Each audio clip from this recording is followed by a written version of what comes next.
Hello! Welcome to this edition of Jamaica Magazine, where we once again take a look at how Jamaica is fast becoming the place of choice to live, work, raise families, and do business. I'm Audrey Williams, and I'll be your guide for the next half hour. Coming up, news you can use.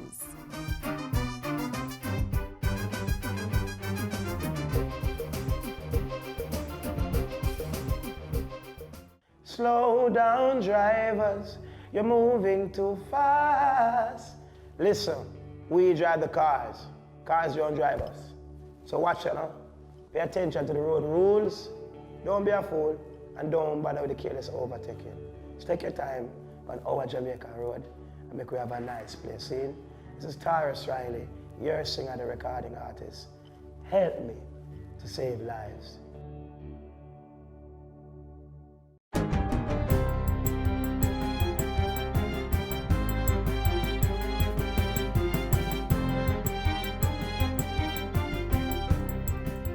Good day, I'm Andrea Chisholm, and this is your JIS News for Wednesday, June 24. Government will be allocating $75 million this year to help offset the economic challenges facing vulnerable Jamaicans. Labour and Social Security Minister Derek Kelly made the announcement in a statement to Parliament Tuesday. It replicates an allocation made last year under the Short-Term Poverty Intervention Project. Our evaluation showed that the assistance impacted in a very significant way the economic conditions of the recipients. Minister Kelly said 3,500 poor households benefited from last year's intervention, which mostly provided compassionate grants and supported entrepreneurial ventures. As was done last year, each member of parliament will be given $1 million. But this time, the money will be disbursed in two equal tranches, half in the July to September period and the remainder in December. The Labour Ministry will be going island-wide in August to pre-select suitable candidates for the Canadian Farm Work Programme. In another statement to Parliament yesterday, Minister Kelly said the pre-selection exercise would be done between August 10 and 28. The ministry's recruiting teams will conduct interviews at 4 strategic locations, each pulling candidates from a number of parishes. So that when the Canadian employers submit requests for workers in the various categories, a ready supply of suitable workers will be available. Recruits must have farming experience, and Minister Kelly says persons with formal training in the field have a better chance of getting the necessary Canadian visa.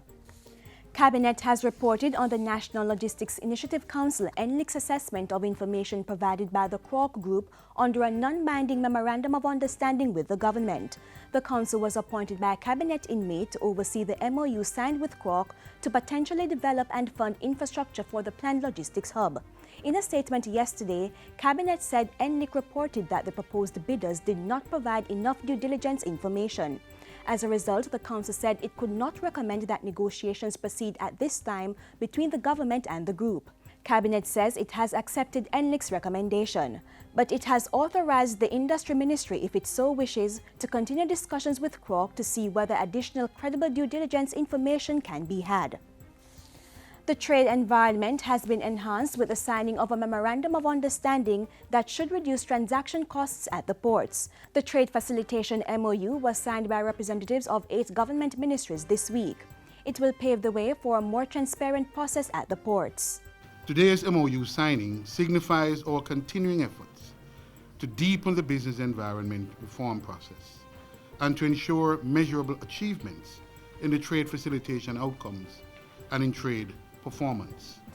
Government has received commendation from Japan for the successful implementation of the Disabilities Technical Cooperation Project.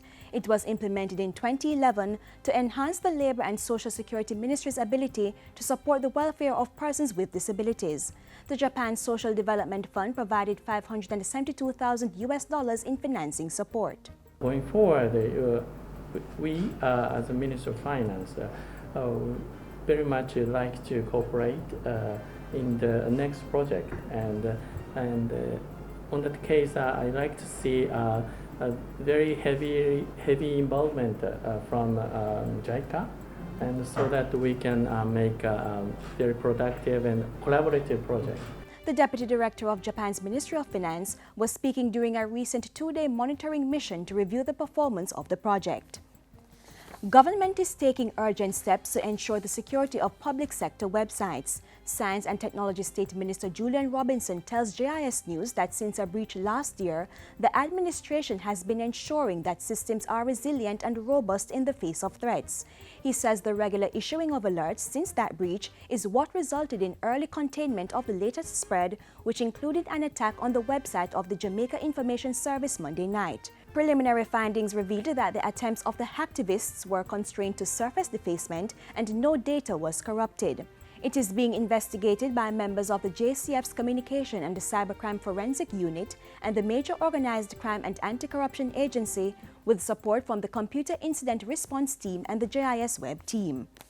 And finally, Executive Director of the National Council on Drug Abuse, Michael Tucker, is warning of the negative effects of drug use on the young brain and the direct correlation between drug use and criminal behavior. He was speaking at a JIS think tank on Tuesday. We feel that any drug use can cause problems, and ultimately there's a cycle that drug use causes, especially with a young person. Mr. Tucker was speaking against the background of a 2014 prison survey, which was done as part of a larger work in progress to explore the relationship between drugs and crime in Jamaica and 6 other Caribbean countries. Among Jamaican inmates, the average age of first use of ganja was 15 years, for alcohol 16, and for tobacco 17 years. The survey also found that 15% of all inmates were juveniles. It was funded largely by the Canadian government and supported by the Organization of American States Inter-American Drug Abuse Commission with the cooperation of the Department of Correctional Services. And that's it for JIS News today. I'm Andrea Chisholm. Thank you for watching.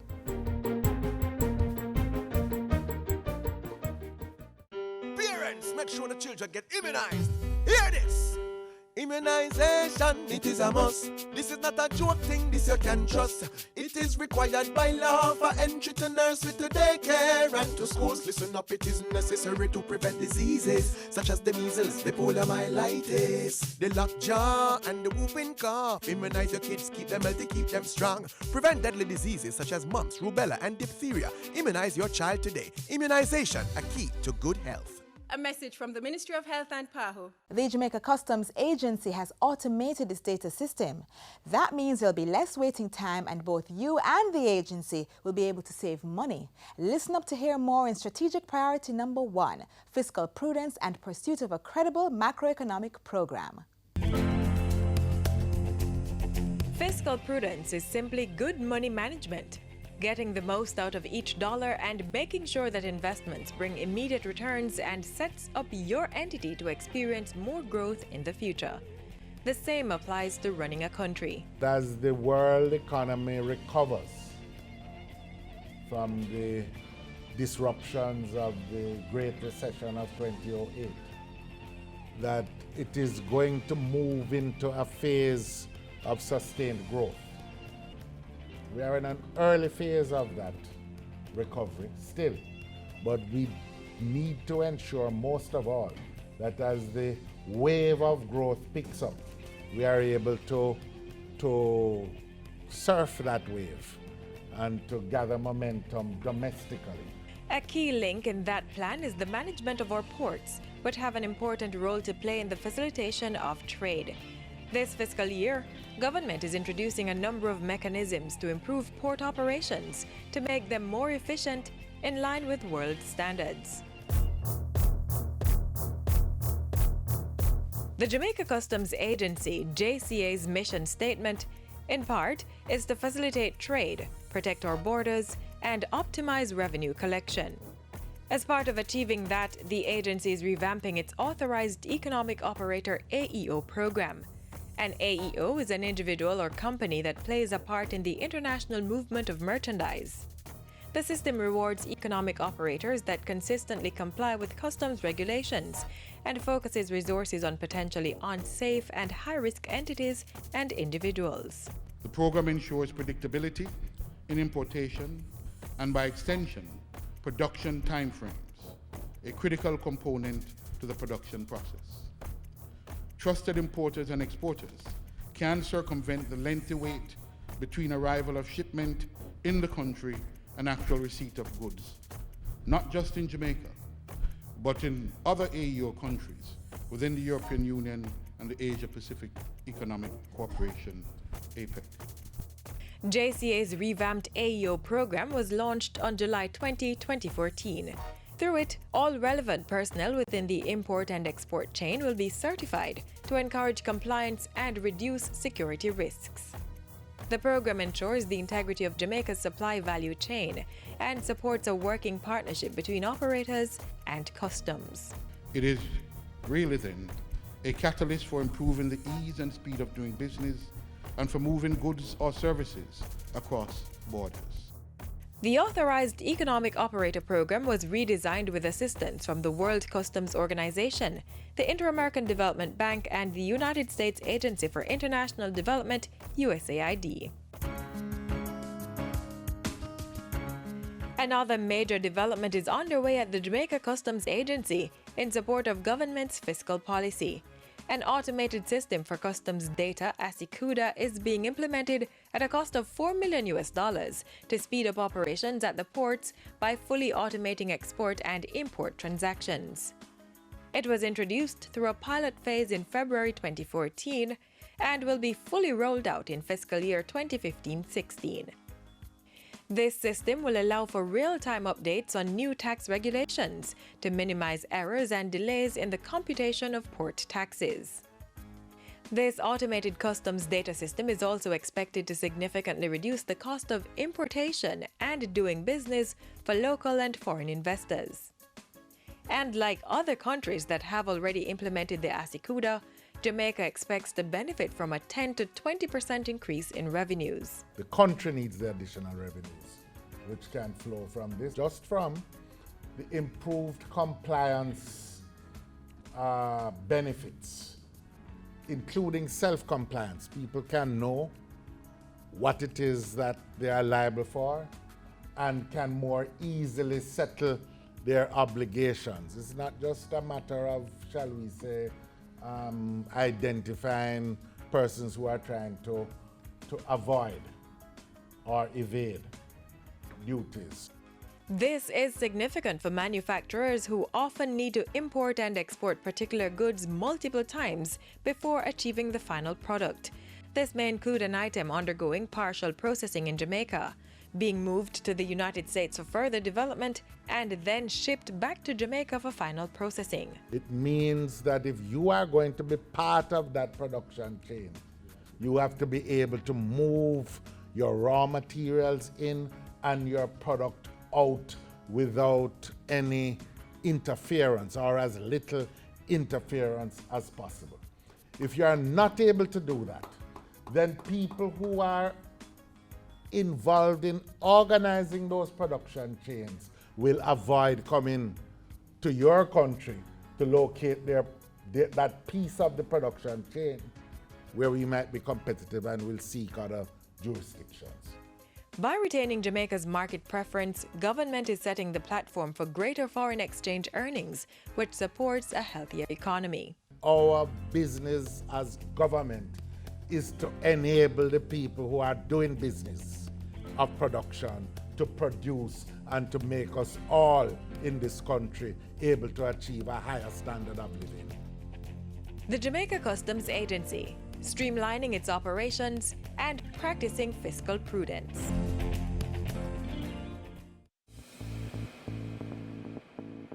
A healthy and educated people living in a clean, natural environment, reducing crime, improving the justice system and governance, building a prosperous economy. It's not just a vision, it's reality. Learn about the plan. Join the vision. My country, Jamaica, has a rich heritage and is very unique. If we all pull together, we can make it the place of choice to live, work, raise family, and to do business. For more information on Vision 2030, call the Planning Institute of Jamaica or visit vision2030.gov.jm, your parish library, school library, or the Jamaica Information Service.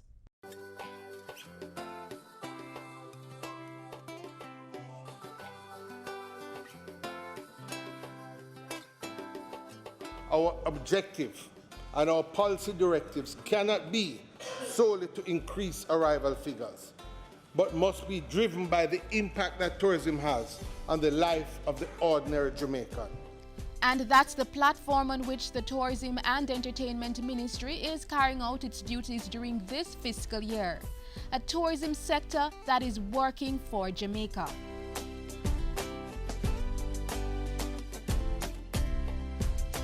A robust marketing campaign and diversifying the tourism markets. Just two of the tools the ministry is using to attract more than 3.5 million visitors who came to Jamaica in 2014. Of note, Mr. Speaker, the Scandinavian market is performing spectacularly well. In just 2 months, January and February of this year, we had over 6,000 arrivals. Strategies are also in play to surpass the 1.4 million cruise ship arrivals from last year. For the first time this year, a record-breaking 3 cruise ships will be home porting in Montego Bay, the Louis Crystal, Thompson Dream, and Aida Bea. And in 2016, the ministry will welcome a 4th cruise ship to our shores for home porting. The reports are that the occupancies, especially in the small and medium-sized hotels, are higher than they have ever been before. We expect this trend to continue.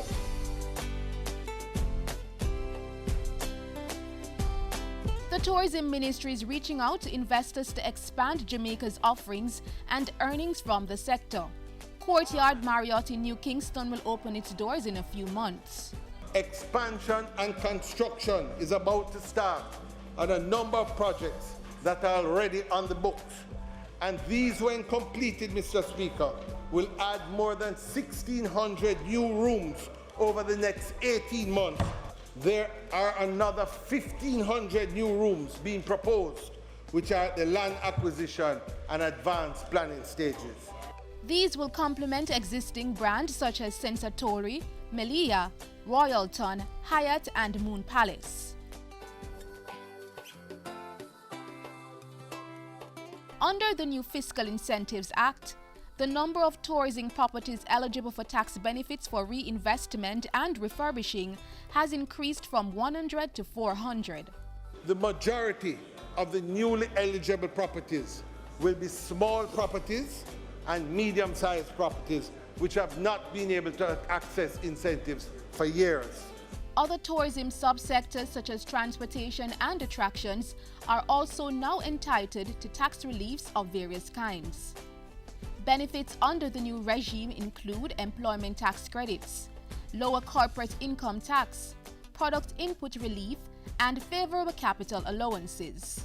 Is that our product here in Jamaica, persons will now be able to invest on a regular basis and keep that investment because the incentives are there.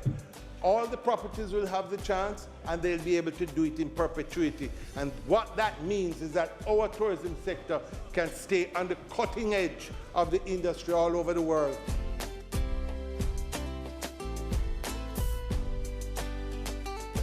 As regional neighbor Cuba re-established diplomatic ties with the United States, concerns were raised.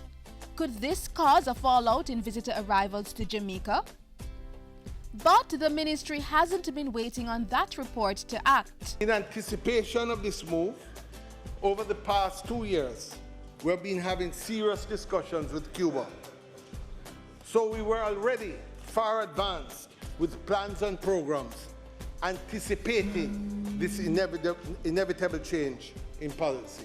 Already, the Louis Crystal, also known as Cuba Cruises, is home porting in Montego Bay. And there are discussions with another Cuban tour operator, Havana Tour, to explore multi-destination opportunities to Jamaica. Kingston's entry corridor leading from the Norman Manley International Airport is to be improved at a cost of $258 million. The West will also be benefiting from the Transformational Project Initiative. The Montego Bay Hip Strip in St. James will be renovated. The removal of light posts and exposed electrical wiring are among the works to be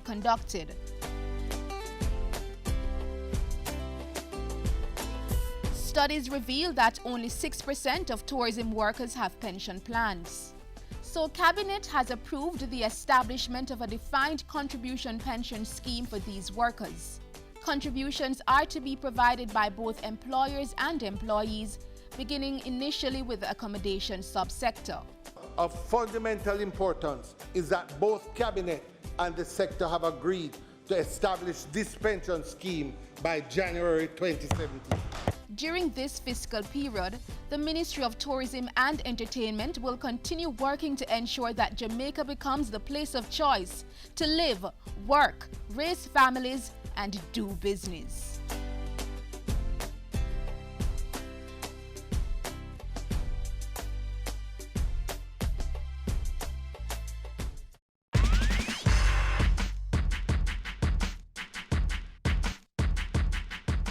Dr. Fenton Ferguson, Minister of Health, had a conversation recently with Ian Boyne on issues and answers about how the ministry continues to prepare itself to address health challenges facing the country.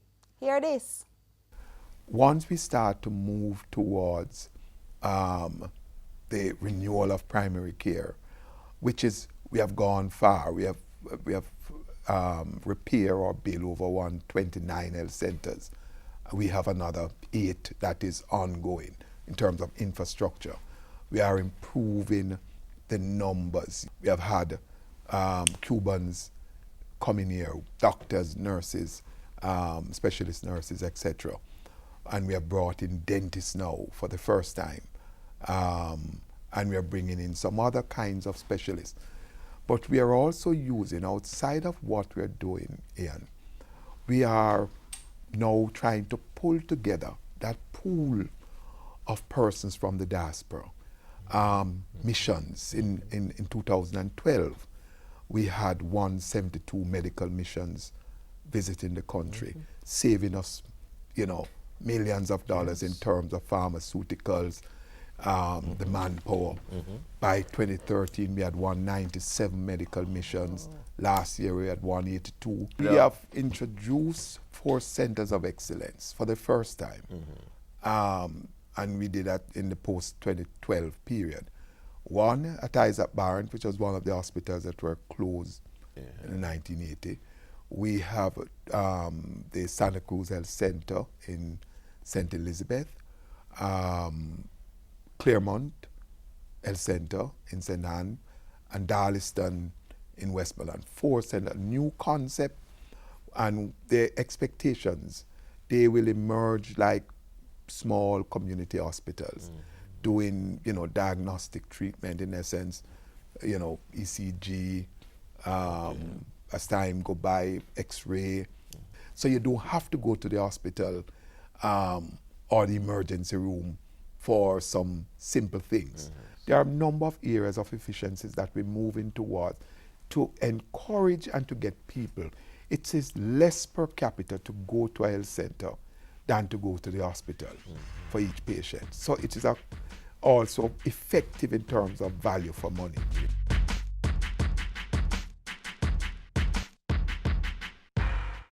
Many of us spend a lot of money on electronic devices, then simply throw them out when they become defective or obsolete. But get this, if you choose to recycle, you can be converting that product into multiple uses, giving $1 an extra stretch. Makes sense, don't?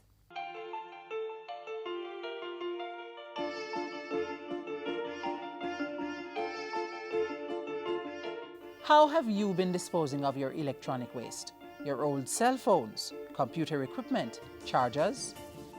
The fact is, 20 to 50 million metric tons of electronic waste, or e-waste, is disposed worldwide every year, but is often discarded incorrectly. This, of course, can be detrimental because a large amount of electronic equipment contains different hazardous materials, which are harmful to human health and the environment. Over the years, persons have been going away buying stuff, shipping, just buying and changing out just to match and to keep up with technology. So we have an accumulation of electronic waste on the island. The National Solid Waste Management Authority, NSWMA, with funding from the Strategic Approach to International Chemicals Management, has begun the process of implementing a national program, the National Quick Start Program Trust Fund, for the sound management of e-waste. The program itself is in 3 components that NSWMA will be looking at. We will be looking at the collection of electronic waste, the communication, how do we communicate to persons, the makeup and the ingredients. And the last part of this program basically is really to develop a take-back legislation to really address Jamaica's problem and to really tell persons, that includes the importers of electronic items, how is it that you are going to dispose of these items at the end of life. To this end, the NSWMA has begun a 6-month pilot project where 7 communities in 2 parishes, St. Catherine and St. Andrew, are being informed about e-waste and the correct way to dispose of these materials, as well as generate an interest in preserving and caring for the environment. Sensitization activities have taken place in the communities to share the information and the publications printed to ensure that each one will reach one. The authority has also begun the process of collecting and sorting e-waste. We started in March and we will end in September. It's a pilot project. We want to get the data. However, come October, we were asking persons to contact the NSWMA because we have to have something in place before the legislation takes place to really address electronic waste, because we don't want electronic waste to be mixed with the regular household waste that goes on to the disposal site. We want to store them separate, and you have persons who are in the business of exporting or breaking down electronic waste, and we are going to be partnering with these persons. E-waste is being collected on the last Sunday of each month in both parishes. This means if you fall within the ambit of any of the communities mentioned, you can play your part in keeping Jamaica clean. If you live outside these communities, you may drop off your e-waste at special receptacles placed at the Dermason Plaza in Independent City, King Street in Spanish Town, St. Catherine, or at the NSWMA head office at 61 Halfway Tree Road, Kingston 10. The NSWMA is collecting CPUs, monitors, used and end-of-life cellular phones, tablets and laptops, printers, keyboards, chargers and cables only. Please ensure you remove personal information from the devices to be collected or dropped off. Know, however, that once it's passed through the NSWMA's magnetic system prior to being packaged for disposal, all data will be totally erased. Persons are in general receptive. We are encouraged by it. But some persons are asking, they want money, they want compensation, they want an incentive for providing their electronic waste because they're saying they bought it at a price, but it's no use to them. So persons basically have it at home, and we're saying to dispose of it, free up the place, clean up the place, dispose of your electronic waste. Earl Jones, president of the Duhaney Park Citizens Association, knows the importance of complying with the NSWMA. He's already seeing the benefits of ridding the community of e-waste. I'm appealing to the entire Jamaica. Please cooperate. These people are here to help us to safeguard our health and the health of the environment. For more information, call the NSWMA at 448-3220 or 1-888-253-2652. You may send an email to nswma@nswma.gov.jm or nswma1876@gmail.com.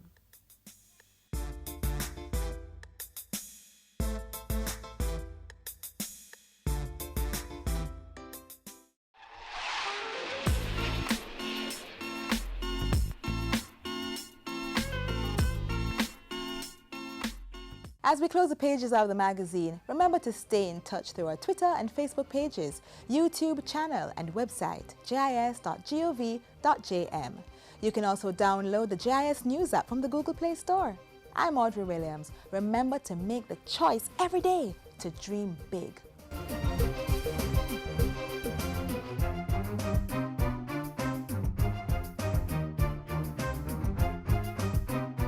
This has been a production of the Jamaica Information Service, the voice of Jamaica.